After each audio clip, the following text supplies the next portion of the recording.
You're late, my mom said as she stepped onto the porch, tithing her suitcase behind her. I glanced at the clock on my dashboard. 6 to 2 a.m., 2 minutes late.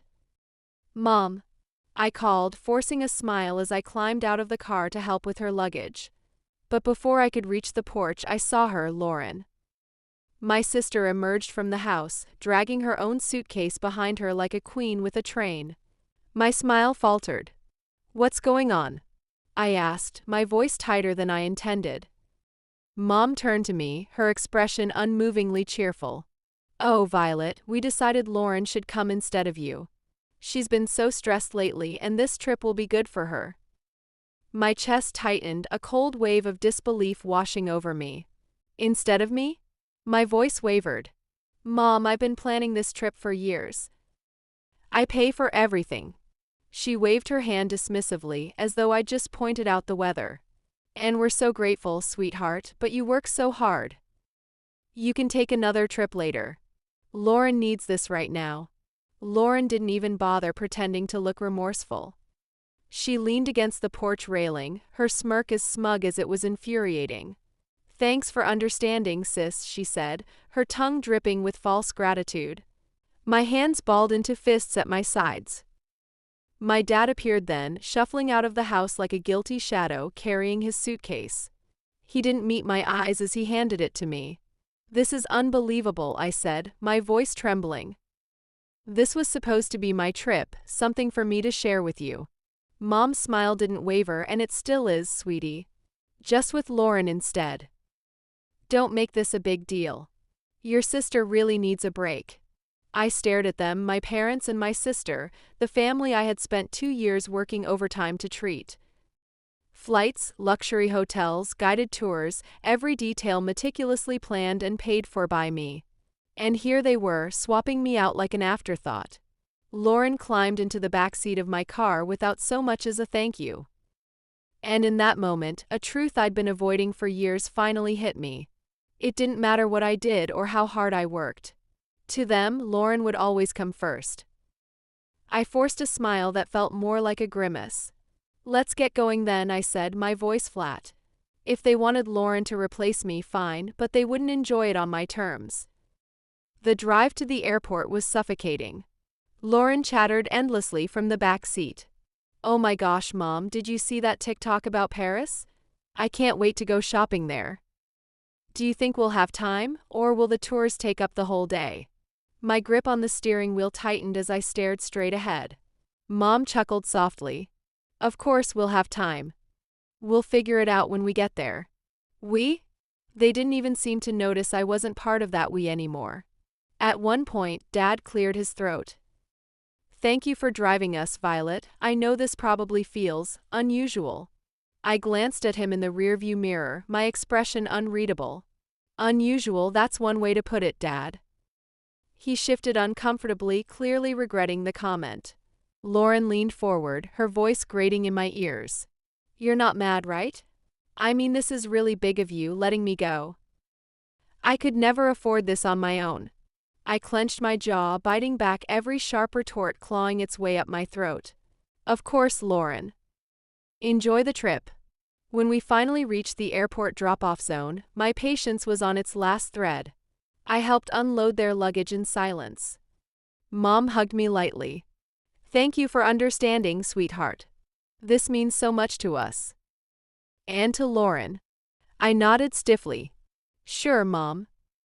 Lauren beamed as she wheeled her suitcase toward the terminal. Thanks, Violet. You're the best. I stood there watching them disappear, the sting of betrayal sharp and deep. My car felt empty on the drive back home, the silence heavier than any words. Their voices echoed in my mind. Lauren needs this right now. You're always working. I parked in my driveway, gripping the steering wheel so tightly my knuckles turned white. For a moment I just sat there, letting the weight of everything sink in. Then, without a second thought, I marched into the house, powered up my laptop, and logged into every travel account I used to plan their dream trip. Hotel reservations. Cancelled. Tours. Refunded. Airline upgrades. Gone. As the confirmation emails poured into my inbox, I felt the tightness in my chest start to ease. If they wanted to take Lauren instead of me, fine, but they wouldn't be staying in five-star hotels or enjoying private tours on my dime. When I finally closed my laptop, a rare sense of satisfaction settled over me. They could explain themselves to the front desk staff in Paris. I was done being their doormat. The calls started as soon as their flight landed. My phone buzzed relentlessly as I unpacked the suitcase I carefully packed for the trip that was no longer mine. The irony wasn't lost on me as I hung up dresses and lined up shoes I had planned to wear strolling through Paris.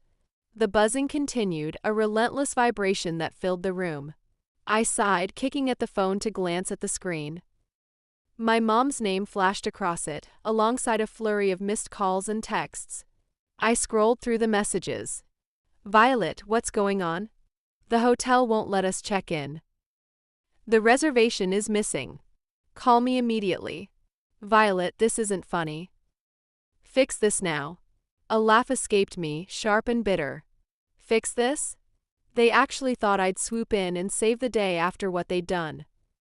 The phone buzzed again, this time with a call from Lauren. I let it ring out and listened to her voicemail out of morbid curiosity. "This is so petty," she snapped, her voice dripping with entitlement. "We're stuck here because of you. You need to call the hotel and fix it. Now." I rolled my eyes and deleted the message without listening to the rest. For years I'd been their fixer, the one who smoothed over every mistake and picked up every slack. Not anymore. Eventually I decided to answer, if only to stop the barrage of calls. As soon as I picked up, my mom's voice hit me like a tidal wave of anger. "Violet, what did you do? The hotel says the reservation was canceled. None of the tours are booked anymore." I let her rant for a moment before replying, calm and steady. "I canceled them." There was a long, stunned silence before she hissed. "Why would you do that?" "Oh, I don't know," I said, my tongue dripping with sarcasm. "Maybe because you decided to take Lauren on my trip? You're lucky I even drove you to the airport." "We thought you'd understand," she snapped. "Understand what?" My voice rose. That years of saving and planning didn't matter because Lauren needed a break. That my hard work meant nothing to you? Guess what, Mom? I don't understand and I don't care to. Before she could respond, I hung up and turned my phone off, tossing it onto the couch. The silence that followed was blissful, and for the first time in years I felt like I could finally breathe. That peace lasted all of one day. By the next morning, the buzzing started again. Calls, texts, voicemails, one after another. At first, I ignored them, spending my day cleaning the house and catching up on work. But by evening, curiosity got the better of me. I opened my phone and braced myself for the storm of messages from Mom. "Violet, you've gone too far. Your sister is in tears and your father is furious. We can't get into any of the hotels you booked." From Lauren. "You're acting like a child. I don't get why you're making this such a big deal. Just fix it already." And finally from Dad. "We need to talk. This isn't right." I set the phone down and shook my head. For years I'd been the one to fix things, to make sure everyone else was comfortable and happy. Now that I'd taken a step back, they didn't know how to handle it. Pouring myself a cup of tea, I sat at the kitchen table, letting the anger simmer. How dare they expect me to clean up their mess? How dare they act like I was the one in the wrong? The next call came minutes later, and this time I answered. "Violet," my mom barked before I could say a word. "This isn't funny anymore. We're stranded. Do you have any idea how embarrassing this is?" I took a slow sip of tea, savoring the moment. "Embarrassing? You think this is embarrassing? Try saving for years, planning every detail, only to be told you're not even part of the trip you paid for." "Stop being dramatic," she snapped. "Lauren needed this more than you. And now," I said firmly, "she can figure it out. You made your decision, Mom. You wanted to take Lauren instead of me. Fine." He sighed heavily, the silence stretching between us. "Violet, I understand you're upset, but family sticks together. We don't do this to each other. I let out a bitter laugh, the sound sharp and unrestrained. Funny, Dad. I was just thinking the same thing. Isn't that what family's supposed to do? Stick together? Respect each other? Because it sure doesn't feel like you've been holding up your end. In the background, I heard Lauren's unmistakable voice whining, "Mom, just hang up on her. She's being impossible." That was the final straw. My grip on the phone tightened as I spoke, my voice cold and unyielding. "Enjoy your trip." "Oh wait, you can't because it's not your trip. It was mine. And now it's nobody's." I hung up before he could respond, turning my phone off and tossing it onto the couch. For the rest of the evening, I alternated between simmering anger and an unexpected sense of relief. I finally stood up for myself, finally stopped letting them use me as a convenient scapegoat. They could call me dramatic all they wanted. This time I wasn't bending. The next few days were blissfully quiet. With my phone turned off, I reclaimed a kind of peace I hadn't realized I'd been missing. My mornings were spent sipping coffee on the back porch, basking in the calm. Afternoons were dedicated to catching up on work and tackling projects I'd been putting off for months. Slowly, I remembered what it felt like to put myself first. By the third day, curiosity crept back in. I turned my phone on, half dreading and half expecting the flood of messages waiting for me. Over a dozen voicemails filled my inbox. My mom's were first, each one escalating in tone. "Violet, you need to call me back right now. This has gone too far. I can't believe you're doing this. You've humiliated us. We're your parents. How could you treat us this way?" Lauren's messages followed, laced with her trademark entitlement. "This is so petty even for you. You're ruining everything. Just fix it, Violet." And finally, my dad. "Violet, I don't understand what's happened to you. Call us back so we can sort this out." I deleted every message without replying, letting their words vanish into the ether. This wasn't about a single ruined trip. It was about years of being overlooked, dismissed, and treated as an afterthought. This wasn't just a breaking point. It was the moment I finally decided to stop playing the role they'd assigned me. That evening, my best friend Grace showed up unannounced, carrying 2 steaming cups of coffee and wearing a look of unmistakable curiosity. "I heard about what happened," she said, setting the coffee on my kitchen table. "Your mom called me yesterday." Of course she had. My mom had always been a master at recruiting allies to guilt-trip me into compliance. "And?" I asked, taking a sip of coffee. Grace shrugged, a sly smile spreading across her face. "I told her you were probably busy and that you'd get back to her when you were ready." I laughed, shaking my head. "You're the best." "No," Grace said, her tone softening. "You're the best. Because you finally stood up for yourself. I know how hard that is, Violet. Don't let them drag you back down." Her words stayed with me long after she left. She was right. I'd spent my entire life bending over backward to please people who never seemed to care about my efforts. It was time to break that cycle once and for all. By the weekend, I felt something I hadn't experienced in years. Clarity. The anger was still there, simmering beneath the surface. But it was tempered by something more powerful. Freedom. Freedom from their endless demands, from their expectations, from the suffocating role of the family fixer. But as expected, the silence didn't last. Sunday afternoon, my phone buzzed with yet another call. This time, I decided to answer. "Violet," my dad began, his voice heavy with weariness. "Your mom wanted me to call. She thinks you'll listen to me." "Go on," I said, leaning back in my chair. He sighed, the sound laden with frustration. "Lucas has all gotten out of hand. Your mom's upset, Lauren's furious, and well, it's just a mess. But you're better than this." I stiffened, his words igniting a fresh wave of anger. "Better than what, Dad?" "Standing up for myself. Refusing to let you walk all over me again."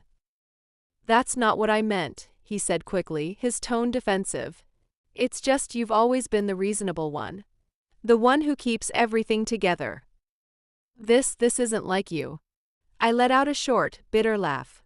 You're right, it's not like me because for the first time I'm not bending over backward to clean up your mess.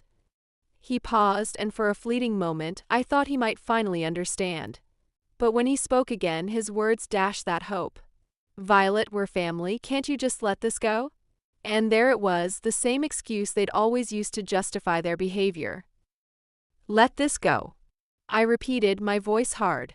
No, Dad, this isn't something I can just let go. Maybe you and Mom need to finally understand that actions have consequences. And this? This is yours. Before he could respond, I hung up, feeling a strange sense of finality. For once, I wasn't the one cleaning up the mess. But then he said, you're punishing a whole family over one decision. Is that really fair? Fair? I repeated, my voice rising as the words boiled up from a place I'd kept buried for too long. You want to talk about fair? Was it fair when you and Mom decided I wasn't important enough to be part of the trip I planned? Was it fair when you replaced me with Lauren like I didn't matter? That's not what we were trying to do, he said defensively. We just thought Lauren needed it more. Of course you did. I snapped, the anger spilling over now. You always think she needs more attention, more support, more of everything. And I'm always the one expected to sacrifice for her. Well, not anymore. The silence on the other end of the line was deafening. Finally, he said, I don't know what you want me to say. I don't need you to say anything. I replied, my voice steady and firm. I just need you to understand that I'm done being the afterthought. From now on, I come first. Goodbye, Dad. I ended the call and set the phone down, my hands trembling. For the rest of the day, I let myself feel everything. Anger, sadness, relief. It wasn't easy, but it felt like the start of something new. I wasn't the family's fixer anymore, and I wasn't going to be. They'd have to figure out how to clean up their own messes. When my parents and Lauren finally returned from their disastrous trip, I was waiting for them at their house. I parked in their driveway, sipping coffee on the porch swing and feeling surprisingly calm as I watched their taxi pull up. As they stepped out, dragging their suitcases behind them, their faces were a mix of exhaustion and irritation. Lauren was the first to speak, her tone dripping with sarcasm. Well, I hope you're happy, Violet. I raised an eyebrow but stayed seated. Happy about what? Our trip was a disaster. My mom snapped, throwing her hands up in exasperation. We spent the entire week in dingy hotels, eating terrible food because we couldn't afford anything decent. And don't even get me started on the tours. Oh wait, there weren't any. Lauren chimed in, crossing her arms. Do you know how embarrassing it was to show up and be told there was no reservation? I took another sip of coffee, letting their complaints wash over me like background noise. Sounds rough, I said finally, my voice calm. But you wanted to take Lauren, remember? I'm sure you all had some great bonding time. That's not the point. My mom shot back, her voice rising. You knew we couldn't afford all the things you planned. You set us up to fail. I stood up slowly, setting my mug down on the table next to me. No, Mom, I didn't set you up for anything. I planned a trip for the three of us, something special I'd been saving for years. You're the ones who decided to cut me out at the last second. My dad finally spoke, his tone quieter but still accusatory. You didn't have to cancel everything, Violet. That was extreme. Was it? I asked, crossing my arms. Why should I have paid for a trip I wasn't even invited to? If Lauren needed it so badly, you should have planned it yourselves. You're lucky I didn't cancel the return flights. Lauren rolled her eyes. You're so dramatic. It's just money, Violet. And you're so entitled. I shot back, my patience snapping. Do you have any idea how much work and sacrifice went into planning that trip? Or do you just assume things magically appear for you because someone else takes care of it? They stood there, stunned into silence. I've spent years being the responsible one. I continued, my voice steady but firm. The one who fixes things, plans things, makes sure everything runs smoothly. And you've spent just as long taking it all for granted. That's not fair. My mom started, but I held up a hand to stop her. No, Mom. What's not fair is how you treated me. You chose Lauren over me like always, so I chose to stop being your doormat. You didn't want me on the trip. Fine, but you don't get to enjoy the benefits of my hard work without me. I grabbed my bag from the porch swing and turned to leave. I'm glad you're back safely, but don't expect things to go back to the way they were.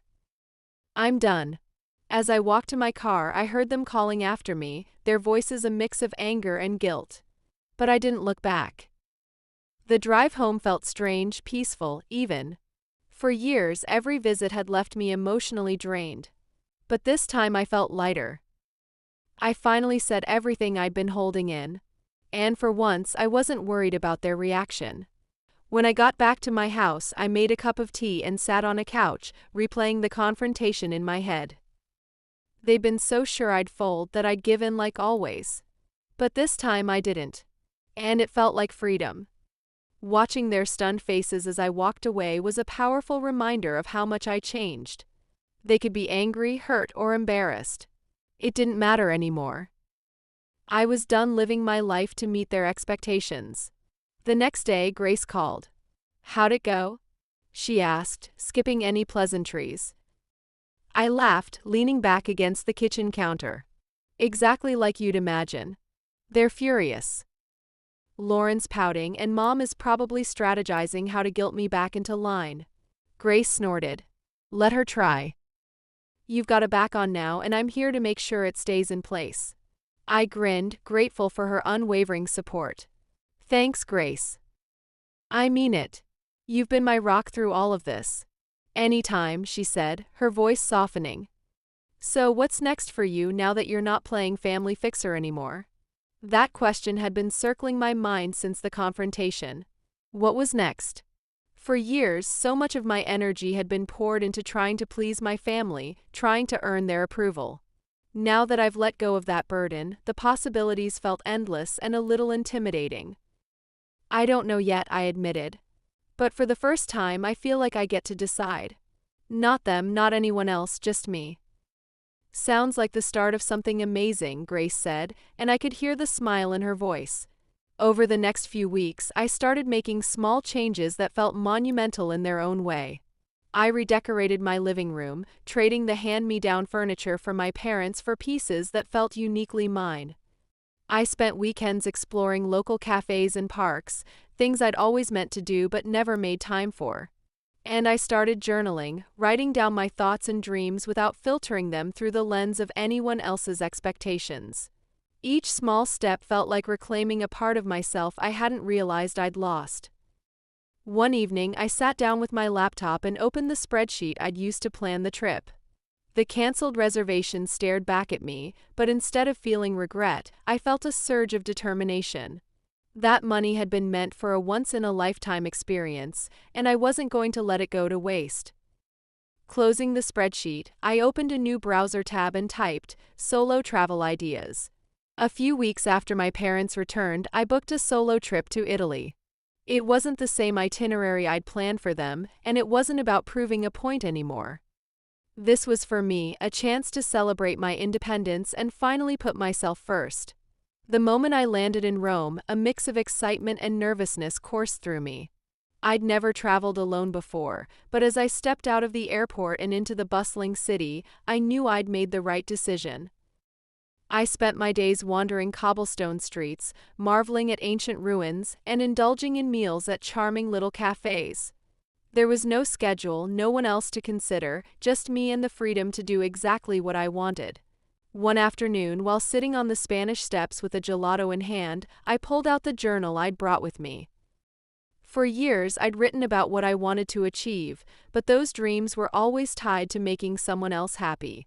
Now, as I wrote, the focus shifted. Learn a new language. Start a small business. Travel to at least 5 more countries. The list grew, each goal a reflection of the life I wanted to create, not the one I'd been expected to live. On my last night in Florence, I had dinner at a small family-run restaurant overlooking the Arno River. As I watched the sunset paint the sky in hues of orange and pink, a deep sense of peace settled over me. This trip had been more than just a vacation. It was a turning point.